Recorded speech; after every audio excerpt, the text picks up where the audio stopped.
Today.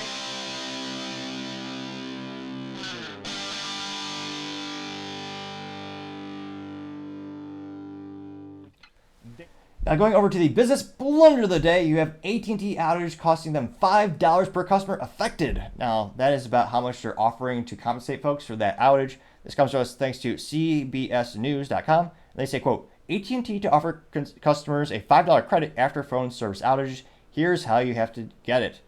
Now, they note that they are going to provide $5 credits to customers who are potentially impacted by the widespread outage, while tens of thousands of customers reported losing cell phone service for most of the day. Now, this looks like it was a letter sent to AT&T employees. CEO John Stankley said, quote, a $5 credit is the cost of essentially a full day of service. They say they apologize for disruption, and the company claims it was, quote, due to the application and execution of an incorrect process used while working to expand our network, not a cyber attack, unquote. Now, fascinatingly enough, anecdotal evidence, a very small sample size, but I did a poll on LinkedIn, and I asked people, what do you think was the major cause of the outage? And I asked with the four options being, one, just AT&T had an internal mistake, they messed up. Two, cyber attack. Three, solar flare. Four, comment or other. And 58% of the people in my poll said they thought it was a cybersecurity attack. Now, granted, the poll was a pretty small sample size. About, I think, 158 people actually voted in that. And granted, it's skewed based on my connections geographically and their careers and industry. But it is fascinating to see more and more people start to think it's a cybersecurity attack when AT&T is claiming it's because of their internal faux pas.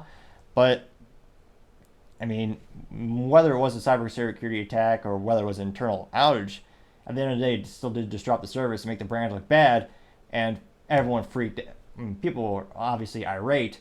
I'm actually astonished actually offering anything since, usually the terms of service are pretty much like many contracts skewed against you. And you see this with a lot of home internet service providers or ISPs where your bandwidth and you'll pay for a gig, but you look at how much your speeds are, it's maybe 600, 700 megabytes per second. And of course, there's always some fine print saying, oh yeah, that's a gig, so you have to have it, you have to have a physical, a little plugged into the laptop with the Ethernet cable. It has to be the perfect time of day with all the perfect circumstances. And very similar, there's usually something like that when it comes to disruptions.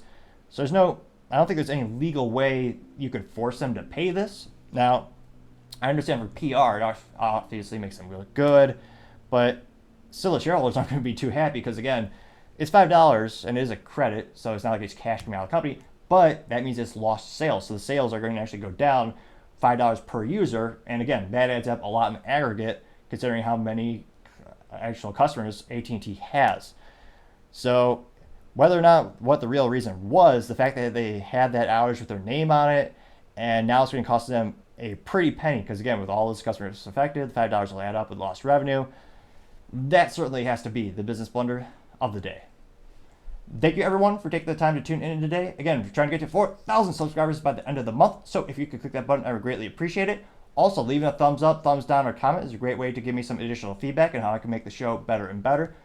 Lastly, don't forget to take the time to tell your family, tell your friends, tell your coworkers, heck, tell your enemies, tell anyone and everyone. Just stay safe and fight the good fight.